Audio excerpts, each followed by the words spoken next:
बिस्मिल्लाहिर्रहमानिर्रहीम अस्सलामु अलैकुम। आजकल इंडोनेशिया के हालात आप देख रहे होंगे कि वहाँ पे लोग निकले हुए प्रोटेस्ट कर रहे हैं और जगह जगह उन्होंने आग लगाई हुई है, अदालतों को आग लगा रहे हैं, रोडों को ब्लॉक कर रहे हैं और सारा कुछ चल रहा है, प्रोटेस्ट कर रहे हैं और कह रहे हैं कि हम वापस नहीं जा रहे। और उनका एक स्लोगन है कि चेंज द सिस्टम, निज़ाम को बदलो, वो ये नारा लगा रहे हैं। अब इसके रीज़न क्या है, इसका बैकग्राउंड क्या है, हम इसको डिस्कस करेंगे। लेकिन उससे पहले आपसे एक रिक्वेस्ट है कि अगर आप हमारे चैनल पर नए हैं तो हमारे चैनल को सब्सक्राइब करें और वीडियो को लाइक करें। सो स्टार्ट करते हैं कि इसका बैकग्राउंड क्या है, उसके रीज़न क्या है, लोगों के ये प्रोटेस्ट के क्या वजह है कि लोग इतने बड़े तादाद में लोग निकले हुए इस हुकूमत के ख़िलाफ़। तो ये जो प्रोटेस्ट था ये स्टार्ट हुआ था 25 अगस्त को, 25 अगस्त को ये प्रोटेस्ट स्टार्ट हुआ था। अब स्टार्ट क्यों हुआ था, इसकी वजह थी कि वहाँ के जो पार्लियामेंटेरियंस थे इंडोनेशिया के, उन्होंने अपने लिए एक स्पेशल अलाउंस लगाया। स्पेशल अलाउंस में क्या था कि स्पेशल हाउस अलाउंस उन्होंने लगाया और वो तकरीबन था कि पाकिस्तानी अगर रुपीज़ में आप बात करें तो तकरीबन हर पार्लियामेंटेरियन के लिए 10 लाख रुपए का अलाउंस लगा था। तो 10 लाख रुपए का अलाउंस लगा था तो लोग इस वजह से गुस्से में आ गए और लोग कह रहे थे कि हमारे मुल्क के हालात इतने ख़राब चल रहे, लोगों को जॉब नहीं मिल रही, हमारी मईशत ख़राब चल रही है और यहाँ पे पार्लियामेंटेरियन अपने लिए सोच रहे हैं और अपनी तनख्वाहें बढ़ा रहे हैं और मुल्क के लिए कुछ नहीं कर रहे हैं। तो इस वजह से लोग गुस्से में आ गए और लोग प्रोटेस्ट के लिए निकले। लेकिन ये प्रोटेस्ट इतना पावरफुल था नहीं, तो वहाँ की गवर्नमेंट ने इसको ज़्यादा सीरियस नहीं लिया और वो कह रहे थे कि बस लोग निकले हुए हैं, कुछ लोग ही है, ज़्यादा नहीं है, 1-2 दिन रहेगा प्रोटेस्ट और ख़त्म हो जाएगा प्रोटेस्ट। तो वहाँ के पुलिस आ गई उसमें, पुलिस लोगों को रोकने के लिए आई है। तो उसमें क्या हुआ कि उसी दौरान इस प्रोटेस्ट में एक डिलीवरी बॉय था, उसकी मौत हुई। अब उसकी मौत कैसी हुई, वो हुई थी एक पुलिस वैन के नीचे वो आ गया था और उसकी मौत हो गई, वो फौत हो गया।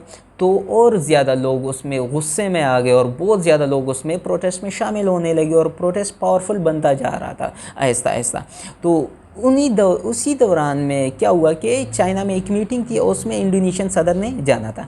इंडोनेशियन सदर जो प्रभाव सुबियांटो है उसने जाना था चाइना में। तो उसने क्या किया कि मिलिट्री जो वहाँ की जो आर्मी है उसको इन्वॉल्व किया इस प्रोटेस्ट में, इस प्रोटेस्ट को रोकने के लिए। तो वहाँ के जो अवाम और आर्मी है उन दोनों के दरमियान कोलिजन स्टार्ट हो गया, एक दूसरे के सामने आ गया और एक दूसरे से लड़ रहे हैं अब, और लोग वापस नहीं जा रहे हैं।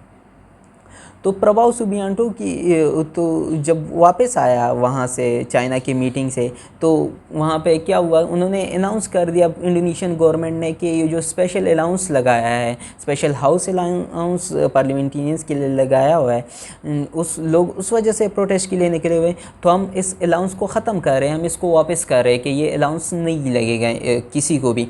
तो वहाँ के लोग के ये प्रोटेस्ट ख़त्म हो जाए इसलिए उन्होंने ये सारा कुछ किया, इसलिए उन्होंने ये अलाउंस को वापस किया। लेकिन वहाँ के लोग कह रहे थे कि हम वापस अब नहीं जाएंगे, हम इस सिस्टम को ही चेंज करेंगे और कह रहे कि चेंज द सिस्टम, इस सिस्टम को बदलो, हम इस निज़ाम को बदल के तो तब जाके वापस जाएंगे, अब हम वापस नहीं जा रहे हैं। तो अब जो सवाल है वो ये है कि लोग निज़ाम को क्यों बदलना चाह रहे हैं, निज़ाम को बदलने की क्या वजह है कि लोग कह रहे हैं कि हम इस प्रोटेस्ट को तब जाके ख़त्म करेंगे जब हम इस निज़ाम को बदलेंगे, इसकी वजह क्या है।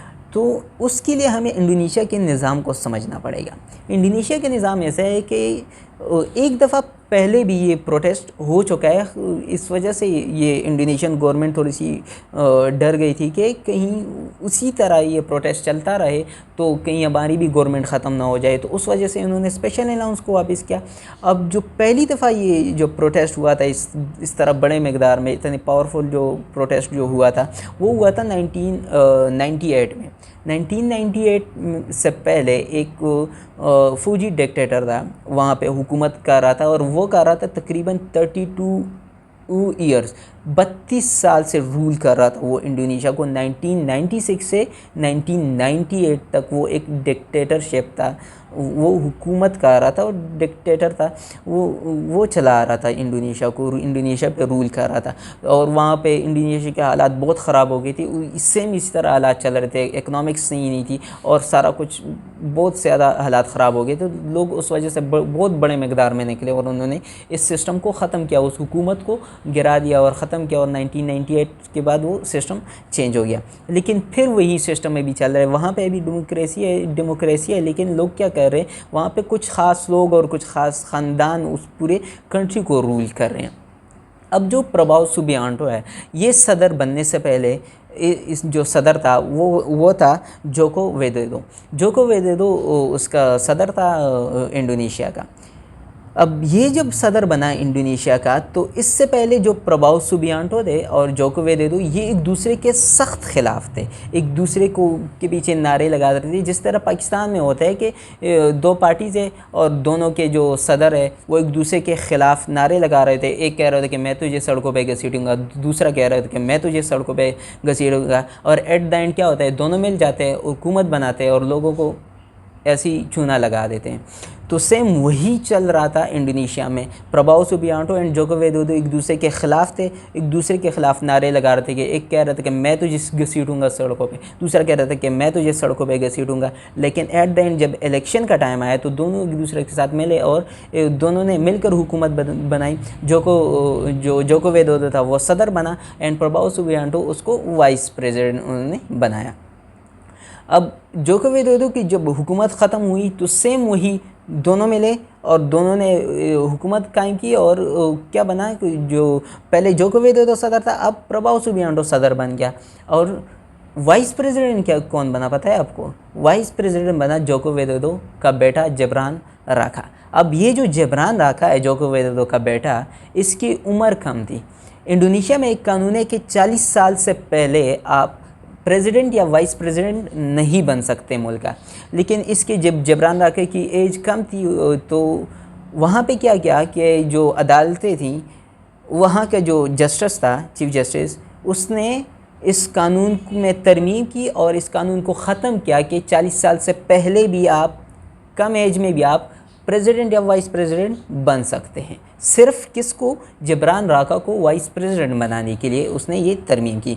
अब जो वहाँ का जस्टिस था वो था अनवर उस्मान वहाँ का जस्टिस था। और ये कौन था? जबरान राका का चचा था। जबरान राका इसका सगा भतीजा था जो जस्टिस था। यानी कि सारे एक ही कुछ ख़ास लोग ही इस निज़ाम को चला रहे।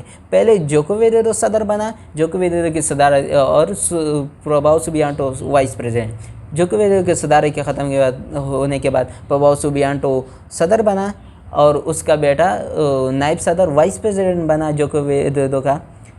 और वाइस प्रेसिडेंट बनाने के लिए तरमीम किसने की? अपने चचा ने उसकी तरमीम की, जस्टिस अनवर उस्मान ने तरमीम की।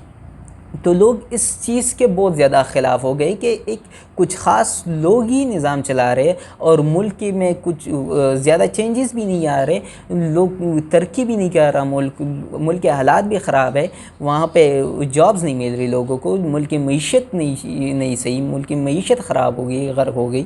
तो इस वजह से लोग इस प्रोटेस्ट को उन्होंने जारी रखा और वो कह रहे कि हम इस सिस्टम को चेंज करेंगे। तो अब जो ये निज़ाम चल रहा है इंडोनेशिया में, ये कौन सा निज़ाम है? उसके लिए हमें निज़ाम के जो कायम करने के जो उसूल है, जो निज़ाम किस तरीके से कायम होता है, हमें इसको डिस्कस करना होगा। निज़ाम कायम करने के कुछ तरीके होते हैं। उसमें आता है आपके पास मोनार्की है, ओलिगार्की है, डिक्टेटरशिप है, एरिस्टोक्रेसी है, रिपब्लिक डेमोक्रेसी। तो इनको हम डिस्कस करेंगे। सबसे पहले मोनार्की क्या है? मोनार्की कहते हैं बादशाहत को। बादशाहत मतलब कि पहले एक बादशाह है, वो पूरे कंट्री को, पूरे स्टेट को रूल कर रहा है। उसके बाद उसका बेटा बादशाह बनेगा, उसके बाद उसका नवासा बादशाह बनेगा और पूरा एक ख़ानदान उस कंट्री को रूल करता चला जाएगा और किसी को मौका नहीं मिलेगा। ये है मोनार्की। अब इससे कुछ ना कुछ सेम आता है इसके साथ डिक्टेटरशिप। डिक्टेटरशिप में क्या होता है कि एक बंदा उसने अपने पावर पे वो डिक्टेटर बना होता है, अपने पावर के ज़रिए वो पूरे हुकूमत को चला रहा होता है। स्टेप बाय स्टेप उसने अपने पावर बनाई होती है और वो उस पावर के थ्रू पूरा जो स्टेट है उसको चला रहा होता है। अब इन दोनों में सिर्फ इतना डिफरेंस है कि बादशाहत में पहले उसका बाप बादशाह बना, फिर उसका बेटा, फिर उसका नवासा, और ये एक ख़ानदान में चलता जा रहा है। लेकिन डिक्टेटर कोई भी बन सकता है, डिक्टेटर कोई भी पावर इकट्ठी करके कोई भी उसमें डिक्टेटर बन सकता है, और डिक्टेटरशिप, उस निज़ाम को क्या कहते हैं, डिक्टेटरशिप कहेंगे। अब इसके बाद जो आता है वो है ओलिगार्की। ओलिगार्की में क्या है कि यहाँ पे कुछ ख़ास ख़ानदान या कुछ ख़ास लोग पूरे स्टेट को चला रहे होते हैं, कुछ अपने पावर के ज़रिए या अपने पैसों के ज़रिए इस पूरे स्टेट को वो चला रहे होते हैं। कुछ ख़ानदान होते हैं या कुछ ख़ास किस्म के लोग होते हैं पूरे स्टेट को चला रहे होते हैं। अब इसके साथ जो थोड़ा सा सेम आता है वो है एरिस्टोक्रेसी। एरिस्टोक्रेसी में भी कुछ ख़ास ख़ानदान या कुछ ख़ास किस्म के लोग पूरे स्टेट को चला रहे होते हैं, लेकिन दोनों में फ़र्क इतना है कि वहाँ पे कोई भी ख़ास लोग या कोई भी पावरफुल लोग या पैसों वाले लोग आके ओलिगार्की में हुकूमत बना लेते हैं। एंड जो दूसरे एरिस्टोक्रेसी में क्या होता है कि पहले उनके आबाओ अजदाद ने हुकूमत की थी, तो ये भी सेम उसी तरह हुकूमत करते हैं अब एक स्टेट पे। यानी कि पहले आबाओ अजदाद ने हुकूमत बना ली थी, पावर बना ली थी, और उन्होंने हुकूमत बनाई थी पूरे स्टेट पे, और अब उनके जो बेटे नवासे वगैरह वो इस चीज़ को चला रहे हैं। यानी कि ओलिगार्की बाद में कन्वर्ट हो जाती है किस में, एरिस्टोक्रेसी में। अब इसके बाद जो निज़ाम आता है वो है रिपब्लिक। रिपब्लिक मतलब कि democracy, by the people, for the people and to the people. लोगों ने लोग इसको सिलेक्ट करते अपने प्रेसिडेंट को या प्राइम मिनिस्टर को वोट करते लोग, और वहाँ उसके ज़रिए फिर एक हुकूमत बनती है। जैसे कि पाकिस्तान में है, पाकिस्तान में भी डेमोक्रेसी है, लेकिन यहाँ पे बराए नाम डेमोक्रेसी है, बाकी तो कुछ ख़ास लोग ही चला रहे होते, कुछ ख़ास ख़ानदान ही इस पे रूल कर रहे हैं पाकिस्तान पे, और तो कोई नया बंदा नहीं आता। अब डेमोक्रेसी के जो सही प्रॉपर मिसाल है, प्रॉपर एग्जांपल जो है वो है अमेरिका। अमेरिका में क्या है कि वहाँ पे हर 4-5 साल बाद कोई नया प्रेसिडेंट आ जाता है, और डेमोक्रेसी कहते भी ऐसे है कि हर 4-5 साल बाद कोई नया प्रेसिडेंट बने, कोई नया वाइस प्रेसिडेंट, और सारा कुछ निज़ाम चेंज होता रहता है, और लोगों में एक से दूसरे बंदे में कन्वर्ट होता है, और कोई भी आम बंदा उसमें भी प्रेसिडेंट बन सकता है और या वाइस प्रेसिडेंट बन सकता है। कोई भी आके लोग उसको वोट करेंगे, लोग उसको सपोर्ट करेंगे, तो वो प्रेसिडेंट वाइस प्रेसिडेंट बन जाएगा। अब जो निज़ाम चल रहा है इंडोनेशिया में, ये तकरीबन एक एरिस्टोक्रेसी या ओलिगार्की आप इसको कह सकते है तो डेमोक्रेसी, लेकिन कुछ ख़ास ख़ानदान और लोग ही चला रहे, इस वजह से आप उस चीज़ में ये कन्वर्ट होती जा रही है ये जो सिस्टम है। तो लोग इसके ख़िलाफ़ हो गए, और लोग अब कह रहे हैं कि हम इस चीज़ को ख़त्म करेंगे, हम इस सिस्टम को चेंज करेंगे, तब जाके हम वापस जाएंगे और ये प्रोटेस्ट ख़त्म होगा। और इसकी मिसाल आप ले सकते हैं, अभी श्रीलंका में जब हुआ था, बांग्लादेश में हुआ था, बांग्लादेश में भी सेम जो अभी इंडोनेशिया में हो रहा है यही बांग्लादेश में हुआ था कि बांग्लादेश में कोटा सिस्टम था, कोटा सिस्टम के ख़िलाफ़ स्टूडेंट निकल आए, और स्टूडेंट ने कहा कि हम इस जो कोटा सिस्टम है इसको ख़त्म किया जाए। लेकिन उसमें क्या किया, पुलिस ने तशद्दुद किया स्टूडेंट्स पे, और वहाँ पे कुछ स्टूडेंट्स शहीद हो गए उसमें। तो वहाँ पे और बाकी जो आवाम थी उसमें इन्वॉल्व हो गई, और वो प्रोटेस्ट पावरफुल बनता गया, और उसमें क्या हुआ कि एट द एंड उन्होंने उस निज़ाम को ख़त्म किया। उससे निज़ाम को ख़त्म करने से पहले बांग्लादेश गवर्नमेंट ने भी यही किया कि जो कोटा सिस्टम है उसको कहा कि इस वजह से लोग निकले हुए, स्टूडेंट निकले हुए, तो हम इस कोटा सिस्टम को ख़त्म कर देते हैं। कोटा सिस्टम को उन्होंने ख़त्म किया, लेकिन फिर भी लोग वापस नहीं गए, और लोगों ने कहा कि हम इसको निज़ाम को चेंज करेंगे तब हम जाके वापस जाएंगे। तो उन्होंने उस हुकूमत को ख़त्म किया। वहाँ की जो वज़ीर आज़म थी शेख हसीना, वो वहाँ से भाग गई, और सेम वही अब क्या इंडोनेशिया में हो रहा है। तो अब देखते हैं कि इंडोनेशिया के लोग कर पाते हैं अपने सिस्टम को चेंज या नहीं। आप इस बारे में क्या राय रखते हैं? अपने राय का इजहार कमेंट सेक्शन में करें, और अगर वीडियो पसंद आई हो तो वीडियो को लाइक करें और हमारे चैनल को सब्सक्राइब करें, ताकि हमारे और भी इन्फॉर्मेटिव वीडियोस आपको वक्त पे मिल सके। मिलते हैं अपनी अगली वीडियो में, तब तक के लिए अल्लाह हाफ़िज़।